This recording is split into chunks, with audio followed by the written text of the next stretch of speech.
What's shaking, brothers and sisters? So, pop culture media has been crazy lately. I mean, like, in this past week even, we got our first look into the new Twilight Zone reboot, which I'm super psyched for. Kanye West announced that he's releasing a third album this year, and it's a follow-up to what many believe to be one of the most innovative rap albums of this century.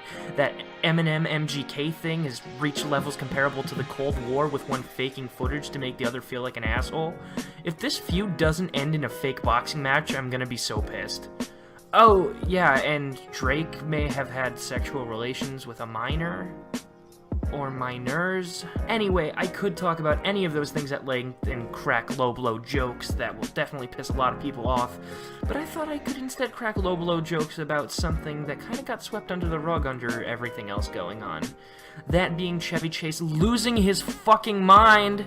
Let's talk about it. I still see your diamonds in my chest. Can't take back the pork that I cooked you. Imagine a man broken both mentally and physically. Chevy Chase has dedicated the last dying years of his life to destroying all of the thoughts who have wronged him. He's entered his Yeezus stage. He is Chivas.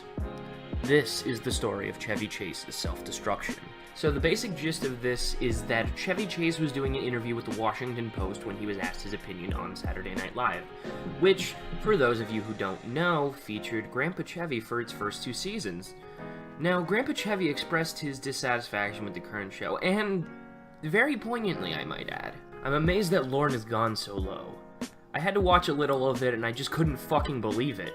That means a whole generation of shitheads laughs at the worst fucking humor in the world, you know what I mean? How could you dare give that generation worse shit than they already have in their lives? It just drives me nuts.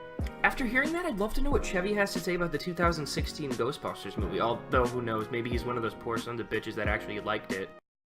Hey guys, me and Mike just saw Ghostbusters, and ooh, do we have a lot to say about this movie? Isn't that right, Mike? Yeah. It was really good. At this point, you're probably thinking, wow, McHale, some irrelevant baby boomer celebrity hates millennials and their sense of humor. Really groundbreaking stuff here. Yeah, and fair point. However, a little bit after he makes those comments about SNL, Old Man Chevy turns the dial from Zero to Kramer at the Laugh Factory.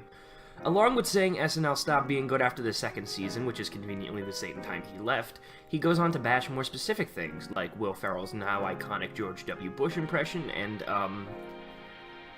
Tina Fey's entire career, and Chevy says, and I'm not making this up, Eddie Murphy's take on Stevie Wonder isn't that hard. They're already the same color. Now, I don't know for sure if Chevy Chase made a conscious decision to end an awkwardly profanity-laced interview with such an overtly racist statement, but I kinda really love the idea of 74-year-old Chevy Chase deciding that he's gonna pull a Frank Reynolds and turn himself into a human shitpost in his last years. In tried-and-true baby boomer grandpa style, this is definitely not the first time Grandpa Chevy has made insanely racist comments as if he was saying hello to someone.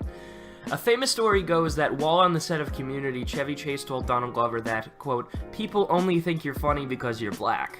He of course tried to play it off as a joke once he found out his employment and paycheck were on the line, and I could only imagine what Yvette Nicole Brown's eyes piercing through your fucking soul from across the room feel like after making a comment like that. Staying on the subtopic of Donald Glover, this is where the story really started to catch my attention. As you may or may not know, my love for Donald Glover and subsequently Childish Gambino runs unfathomably deep. So I was pretty interested to hear what Grandpa had to say in regards to one of my favorite people in the entire world. So in the interview, Chevy tries to clear the air on the comments he made towards Donald on the Community set and says it was very obviously a joke and everyone thought it was funny except Donald. The two have had something of a beef since then, at least in Chevy's mind, and he goes on to describe an awkward encounter the two had on the set of the last season of SNL's finale, where Chase said Glover turned white as a ghost. I love this anecdote because it implies, at least in Chevy's mind, that he was willing to fight Donald Glover in that moment. Imagine broken down, decrepit old man Chevy Chase in a fight with peak of his career, physically in shape Donald Glover. Like, are you fucking serious, Chevy? Giving Chevy at least partial benefit of the doubt and assuming that this was a variation on something that actually did happen, it makes me wonder what actually inspired Teddy Perkins on Atlanta. So comment below, who do you think would win in a fight? Current age Chevy Chase or UFC heavyweight champion Daniel Cormier? Comment below and let me know. Thanks for watching, give this video a like, share with your friends, and click that subscribe button. Gucci!